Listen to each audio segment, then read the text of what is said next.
여러분 안녕하십니까? 이 시간에는 열왕기하 8장 말씀 중심으로 드리겠습니다.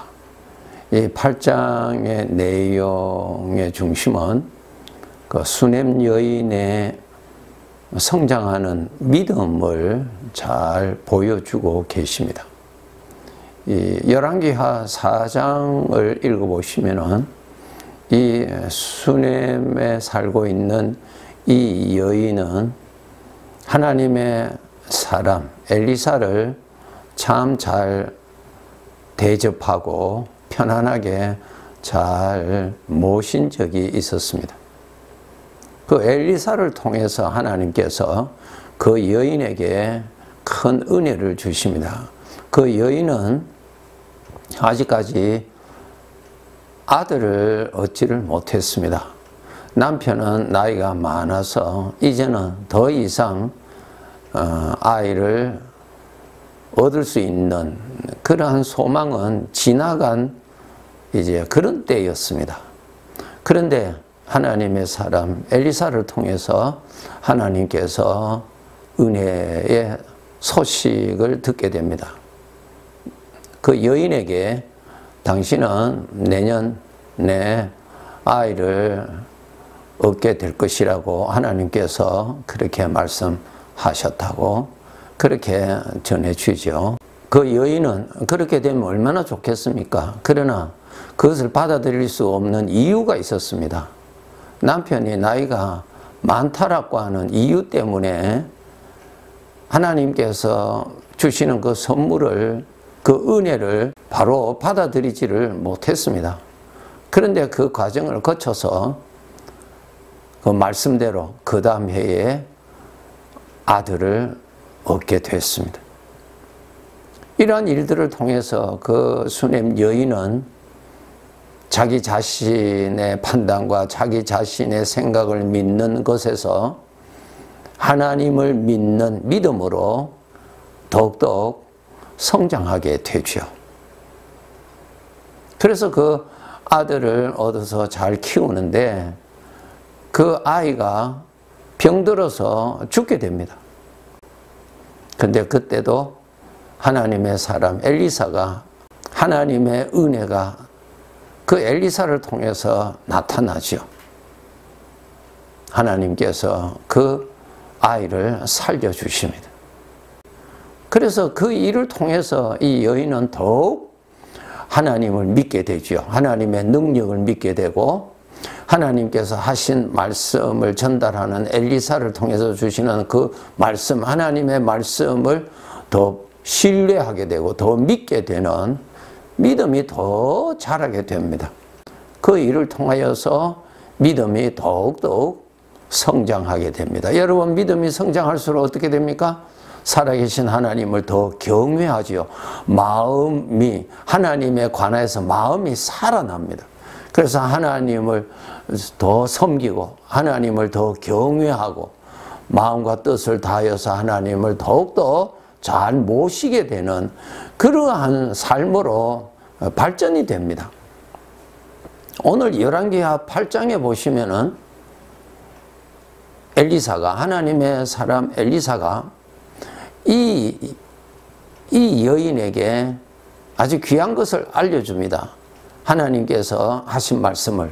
그 말씀이 무엇인가 하면은 이 이스라엘에 아주 심한 기근이 7년 동안 있을 것이니 당신은 저 블레셋으로 가서 그곳에서 피신해 있다가 7년 마치면은 돌아오라고 하나님께서 하실 일을 알려주었습니다. 이제 이 여인은 하나님께서 하시는 말씀을 의심치 않게 되고 그 말씀대로 될 것을 그는 믿었습니다. 믿었다는 것이 무엇입니까? 그렇게 말씀하신 하나님을 인격적으로 믿었다는 것이죠. 자기의 생각으로 이해가 돼서가 아니죠. 예. 기근이 올는지 안 올는지 아무런 증상도 없는데 받아들일 수가 없지요. 우리 일반적인 사람으로서는. 그런데 그 말씀을 하나님이 하셨다는 것입니다. 하나님이 예언하신 것이 아니죠. 그 모든 것은 하나님이 계획을 세우셔서 하나님이 다 행하시는 일이거든요.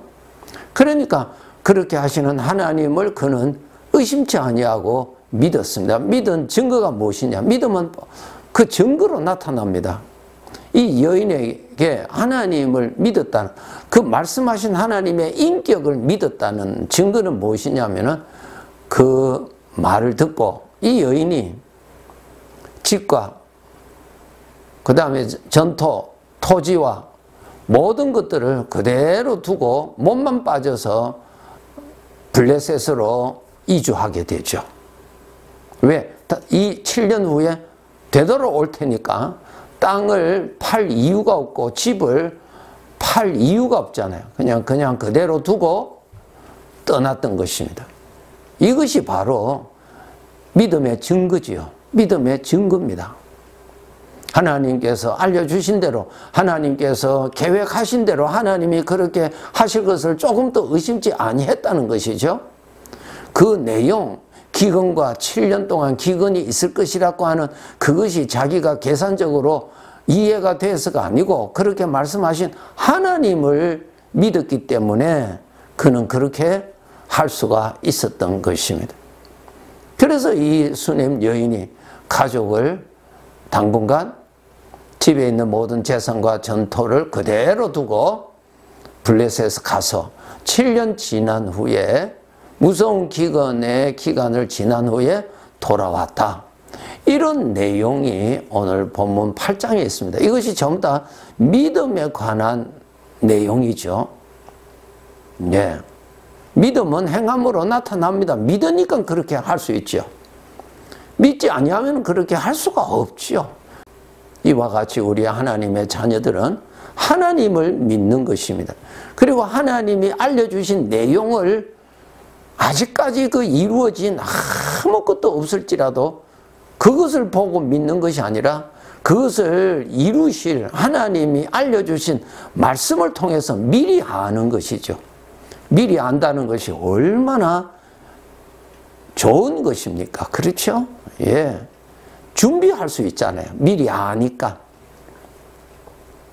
우리 하나님의 자녀들은 하나님의 이 모든 일을 계획하시고 차질 없이 다 이루실 주인 되시는, 만물의 주인 되시는, 역사의 주인 되시는 하나님이 말씀으로 우리에게 알려주셨죠.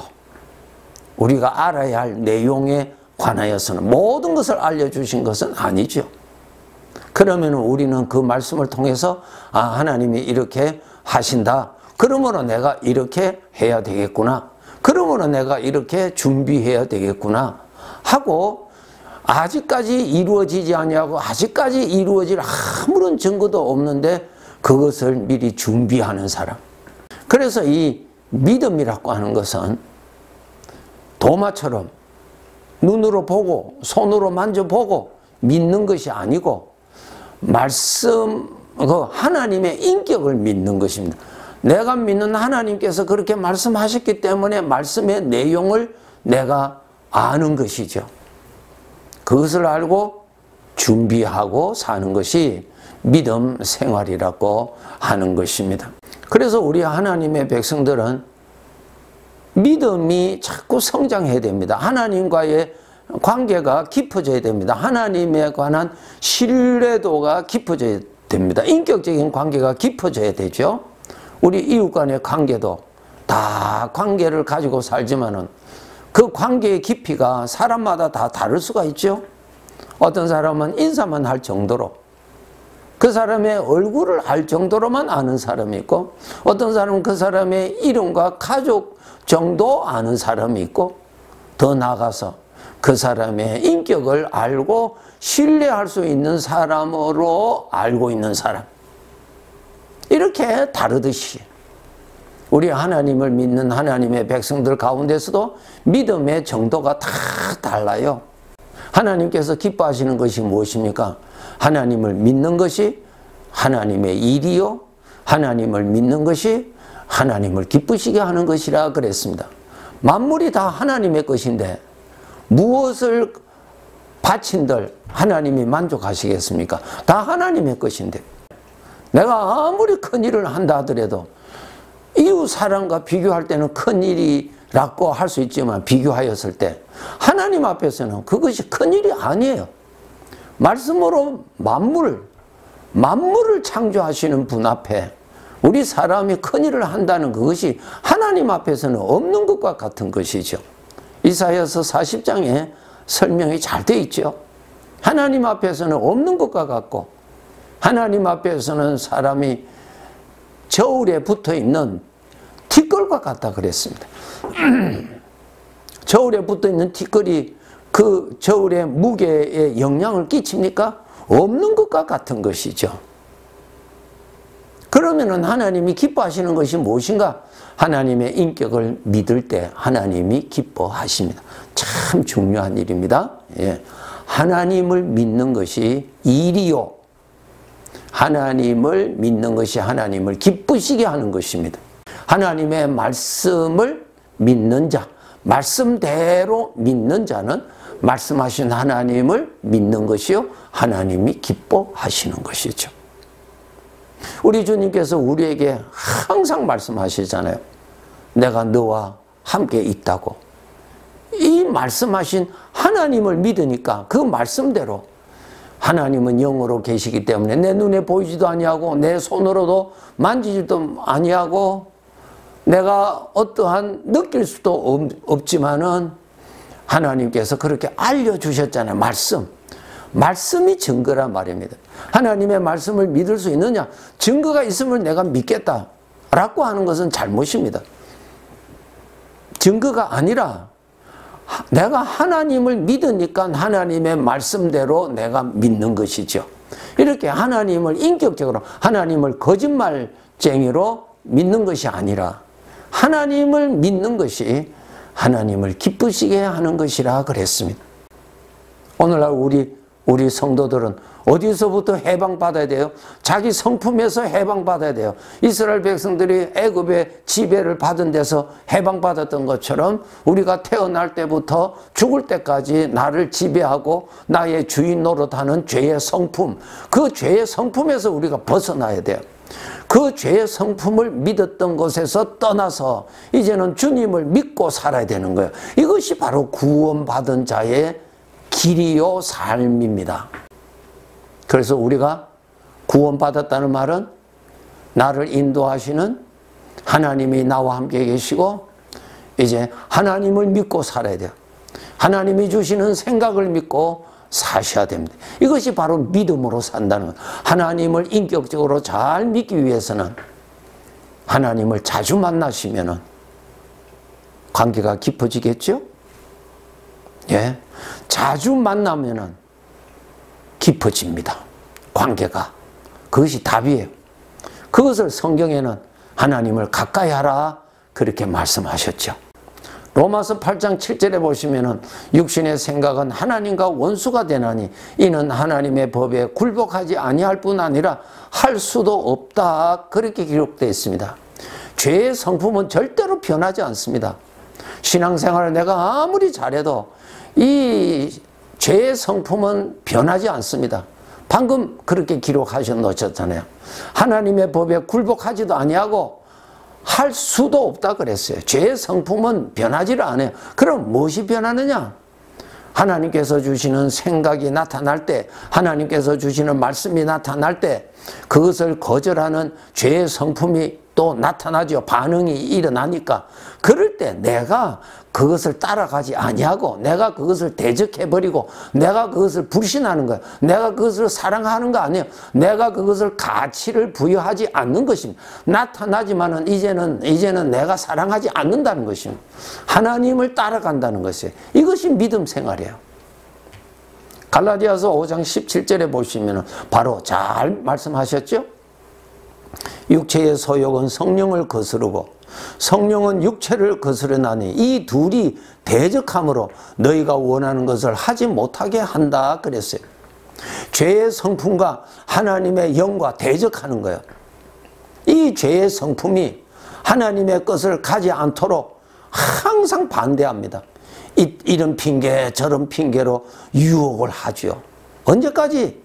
내가 이 육체를 벗어버리는 그날까지 죄의 성품은 내가 살아가는 데 있어서 항상 기회 보다가 반응을 일으킵니다. 하나님을 믿지 못하도록, 하나님을 불신하도록. 그렇기 때문에 그러한 대적 앞에서 우리가 하나님을 믿는 믿음, 하나님의 인격을 더 신뢰할 때는 이제는 육신의 반응을 크게 내가 영향을 받지 않죠. 왜? 나쁜 것임을 아니까. 그 배후에는 죄가 있다는 것을 아니까, 나를 망하게 하려고 하는 나의 대적이라는 정체를 아니까 내가 가까이 하지 않죠. 들리지만은 그놈의 소리가 들리지만은 내가 받아들이지를 아니하죠.